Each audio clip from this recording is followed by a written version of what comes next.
Hoy está muy interrumpido esto, disculpen. Puse que se active en forma continua la siguiente clase y se me frenó. Discúlpenme, chicos, está re interrumpido esto.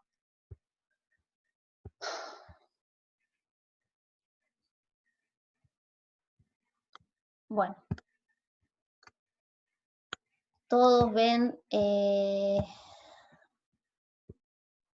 la pantalla, ¿la ven todos?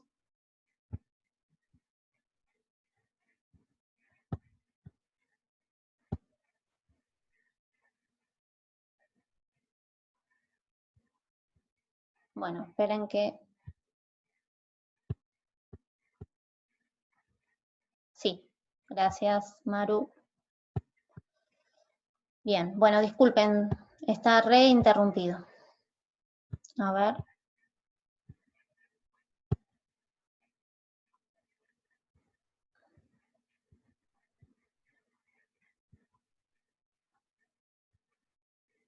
Bueno, espero que estén todos y que no... Bueno, voy a continuar, discúlpenme, chicos. Entonces, el diagnóstico lo vamos a hacer con el cuadro clínico descripto, ¿sí? Con la tríada característica, pero lo importante es lo que estuvimos hablando, ¿sí? Que no busquemos que la tríada esté presente siempre. Por eso habíamos hablado de que no siempre vamos a tener la anemia hemolítica, sí la hemólisis, ¿sí? Que la plaquetopenia puede no estar presente desde el inicio, ¿sí? Pero el grado de afectación renal, sí. Igualmente lo seguimos definiendo con la tríada característica, que es con la anemia hemolítica, con la trombocitopenia y la injuria renal, ¿sí? Debemos investigar cuál es la fuente, hablar con la familia sobre los hábitos de manejo de los alimentos, de cómo conservan los alimentos, cómo los preparan, ¿sí? Y bueno, dentro de los laboratorios que vamos a solicitar van a ser un hemograma con búsqueda de esquistocitos, ¿sí? Bueno, función renal, estado base ionograma, calcio, fósforo, PCR, glucemia, bueno, esto ya lo saben, lo tenemos anotado, en la sala de nefro también lo tienen anotado, ¿sí? Serologías pretransfusionales, vamos a agrupar al paciente, un coágulo por si llegara a ingresar al quirófano, el proteinograma que puede no solicitarse al inicio, una harina completa para buscar la hematuria, la proteinuria, igual también se le puede hacer una tirita reactiva. El coprocultivo, que es re importante, la verotoxina en sangre y en materia fecal.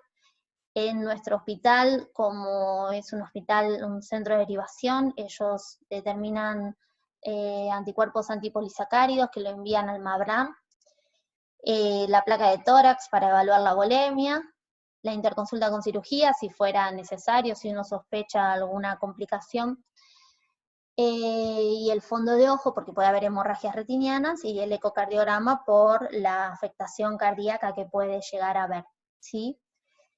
En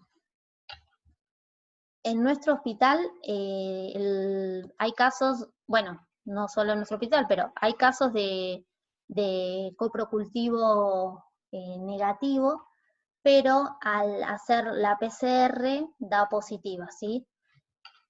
En los casos donde perdón que sigue entrando gente. Hay distintas técnicas para buscar la verotoxina, que eso varía de acuerdo a la que manejen en el laboratorio del hospital, ¿sí? En nuestro hospital hacen PCR y también envían al Malorán los anticuerpos antipolisacáridos, ¿sí?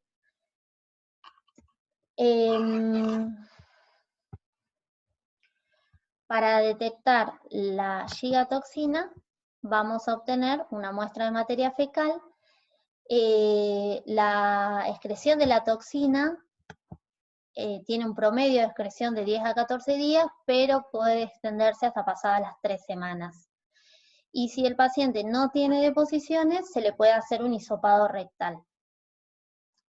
Si el copro es positivo, le hacemos 2 copros a las 48-72 horas para poder, a partir de eso, levantarle el aislamiento al paciente. Entonces, el tratamiento va a ser el aislamiento de contacto. Bueno, si tuviera insuficiencia renal, ajustamos las dosis, recordemos eso. No usar AINES, no usar buscapina, morfina, porque lo que hacen es, al disminuir la motilidad intestinal, aumentan el tiempo de la bacteria y se absorbe más toxina y el daño es mayor. No están indicados los antibióticos. Hay estudios, pero no llegan a una conclusión respecto al uso de antibióticos. Se ha estudiado la citromicina, pero bueno, no están recomendados, ¿sí? El aporte de líquidos lo vamos a realizar según la clínica del paciente. Si el paciente está deshidratado, vamos a corregir el déficit previo.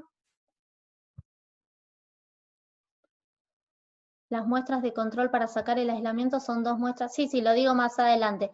Para levantar el aislamiento son con una diferencia de 48 a 72 horas, 2 muestras, ¿sí? Saco hoy martes saco una, saco el viernes otra, y saco otra el lunes, ¿sí?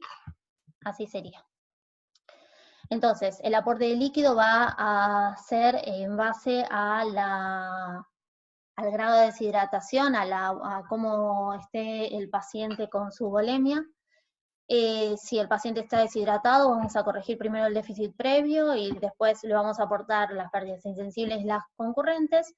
Si el paciente está normohidratado, las pérdidas insensibles y las pérdidas concurrentes. Y si el paciente está hipervolémico, las pérdidas insensibles, ¿sí? Si el paciente no va a entrar a quirófano, se lo puede hidratar por vía oral, ¿sí? Las transfusiones de glóbulos rojos, se trata de transfundir lo menos posible. El valor para la transfusión es menor a 7 miligramos por decilitro de hemoglobina, o si el paciente estuviera descompensado. Plaquetas no, ¿por qué? Porque agravan la microangiopatía, agravan el daño. Sí, lo vamos a transfundir si el paciente tuviera menos de 50.000 plaquetas y tiene que entrar a quirófano a colocarse un catéter. Si tuviera un sangrado activo, ¿sí? Se transfundirán las plaquetas, pero no estaría indicado, ¿sí?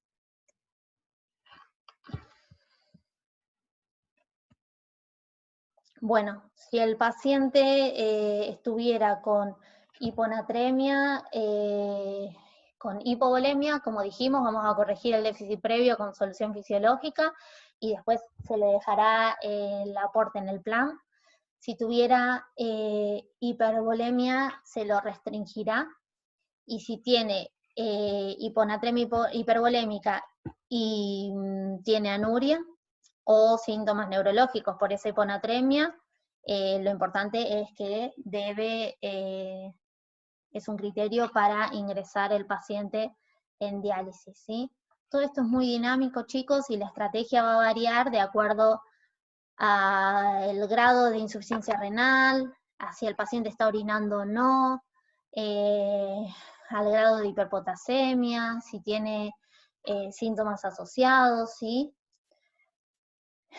Bien, bueno, y la hipercalemia es medio lo que estuve diciendo, ¿sí? Uno inicialmente, bueno, el aporte o no de potasio depende del caso, ¿sí? Si tenemos un valor bajo y el paciente está orinando, podemos ver de ponerle potasio en el plan, ¿sí? Pero bueno, esto no es una indicación concreta, sino que es variable y se va adaptando a la situación en particular del cuadro que esté cursando el paciente, ¿sí? Bien. dentro de lo posible, el calcio, si tenemos una hipocalcemia y es asintomática, no la vamos a corregir. Y si es sintomática, como siempre, gluconato, ¿sí? Lo mismo el fósforo, le vamos a restringir el aporte en la dieta. Si el paciente tiene una acidosis importante, con un potasio, con un pH menor a 7,20 y un bicarbonato mayor menor a 15, ¿sí? Le vamos a aportar bicarbonato de sodio, ¿sí? Y bueno, y nuestro paciente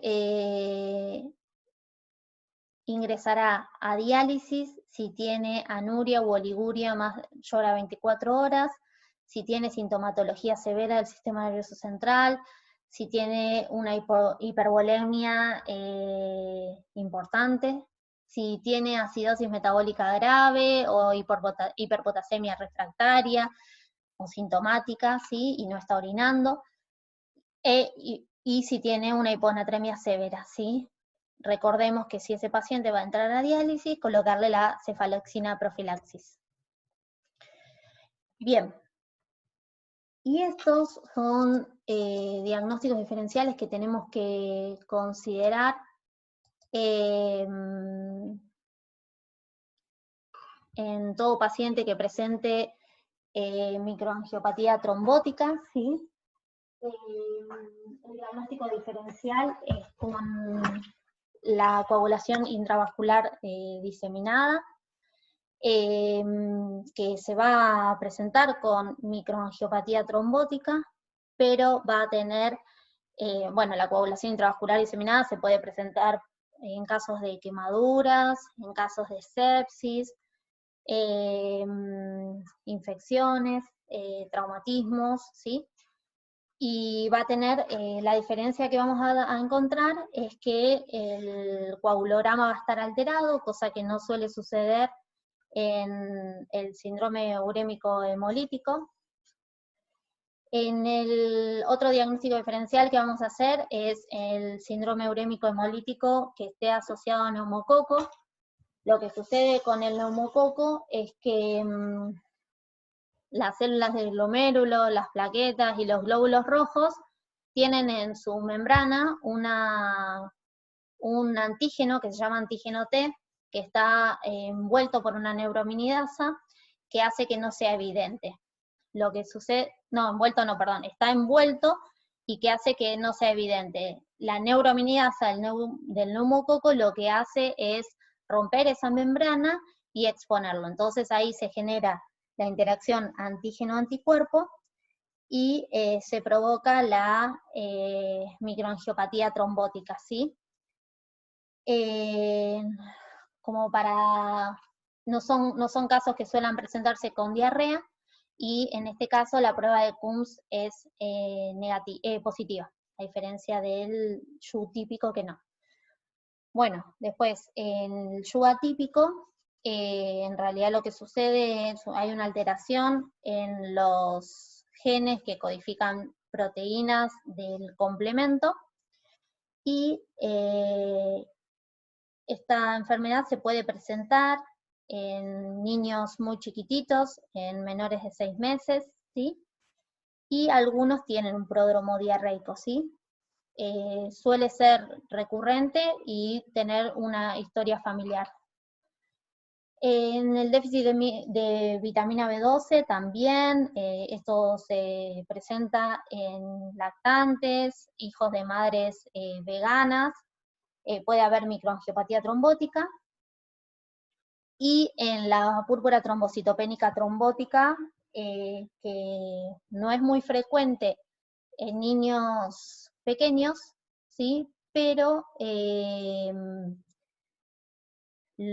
cursa con la microangiopatía trombótica, y a diferencia del síndrome urémico hemolítico no tiene tanta afectación renal, pero sí tiene mayor afectación neurológica.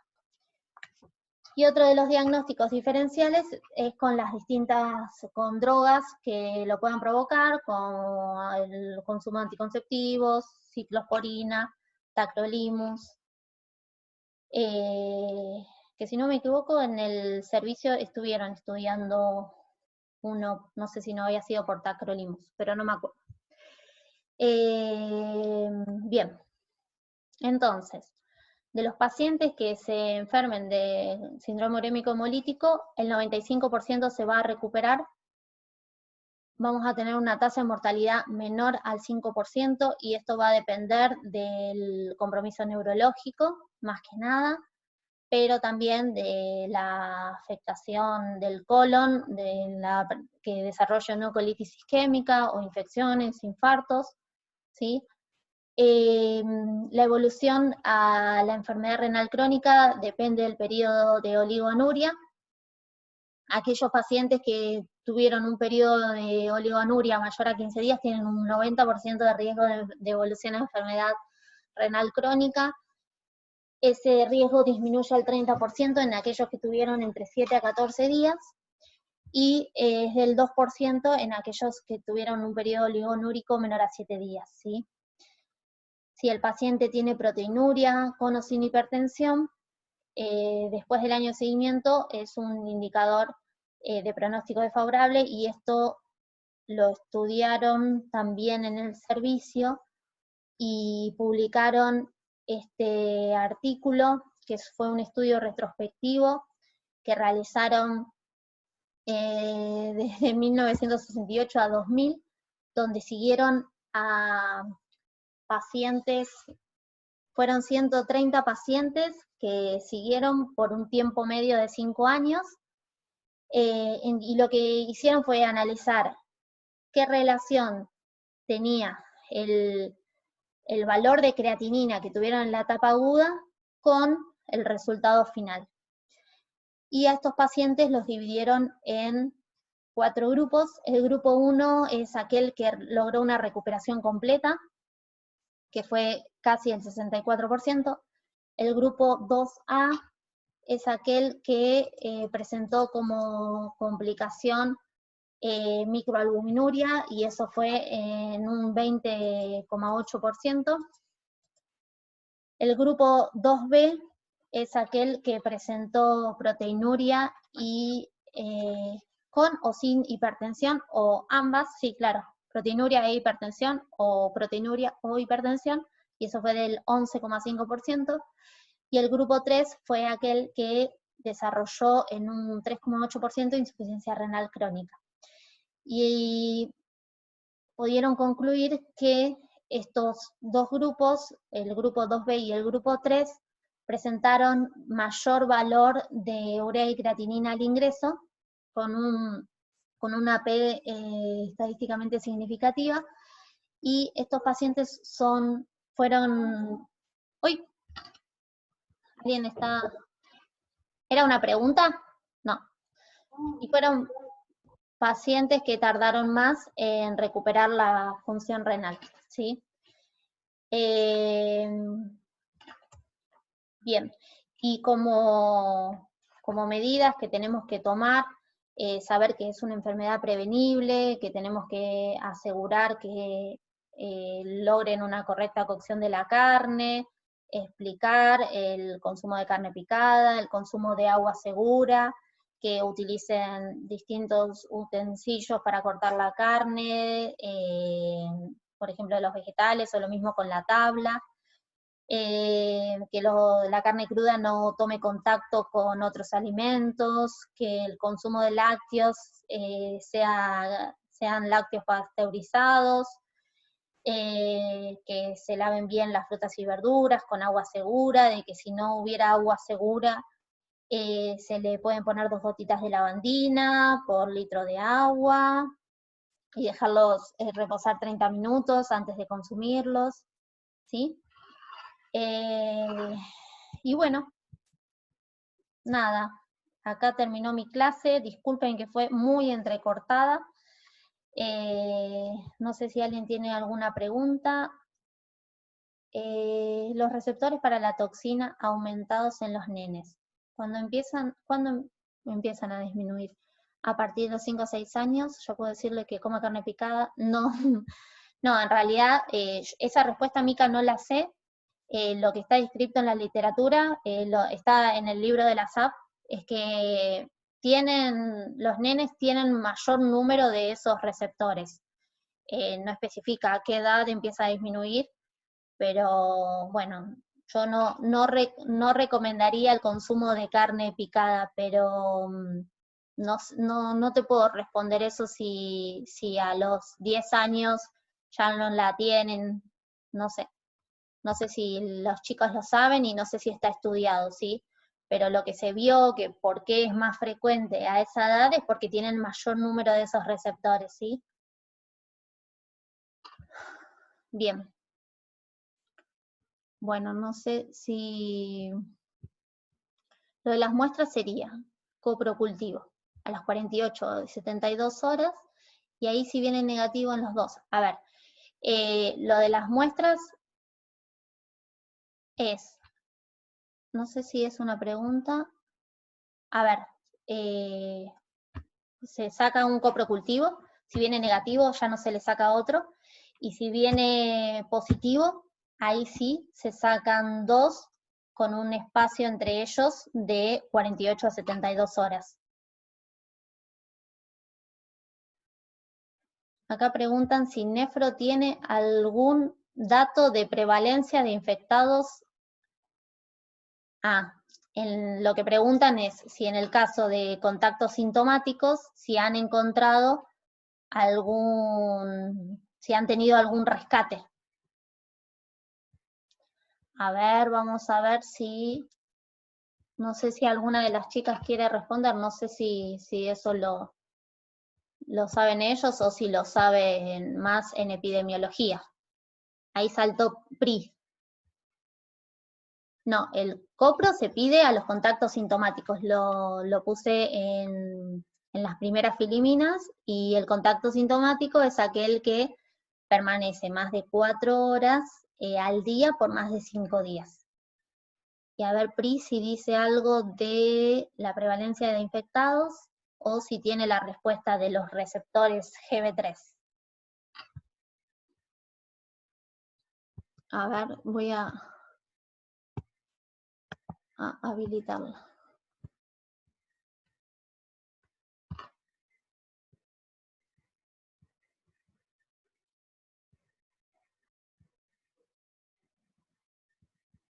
A ver, Pri, te habilito, a ver si vos querías decir algo.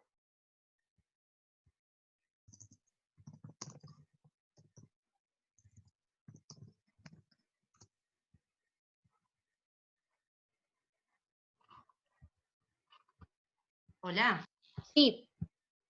Ahí justo también Majo puso que esos datos no están tabulados. Lo que sí tuvimos, por ejemplo, el año pasado o el anteaño, en realidad tuvimos un caso de un yu grave, que después uno de los hermanitos tuvo algún síntoma leve y otro no tuvo, y sí en los dos tuvimos aislamiento de la yudotoxina, pero no están tabulados esos datos. Se le pide a los contactos, pero no se están registrados en algún lugar. Y Majo dice lo mismo, que se pide pero no están registrados, y sí ha habido positivo en familiares pero no está registrado. Perfecto. Bien, gracias Pri, gracias Majo. Bueno, no sé si alguien quiere hacer alguna pregunta más a mí o a las chicas. No la silencio a Pri por las dudas.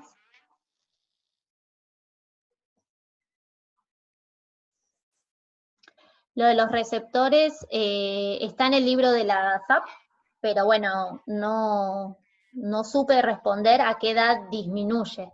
Sí, claro, han tenido YU en pacientes de hasta 12 años, que si no me equivoco, dentro de de la epidemiología, de la incidencia que me compartieron en epidemiología, el año pasado tuvieron un caso en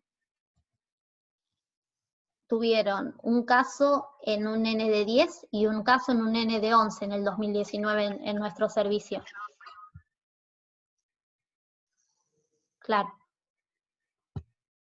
Sí.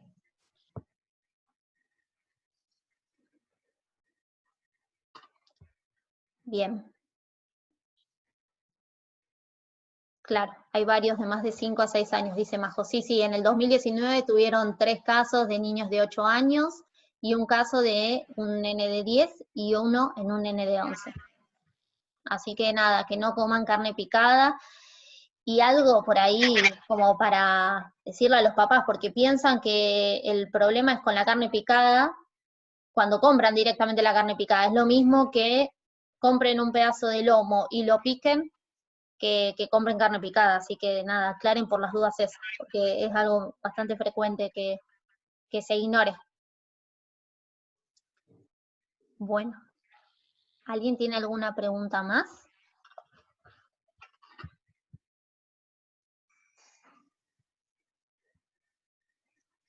Bueno, muchas gracias, disculpen por las interrupciones y les agradezco a las chicas del servicio por haber estado presente en la charla.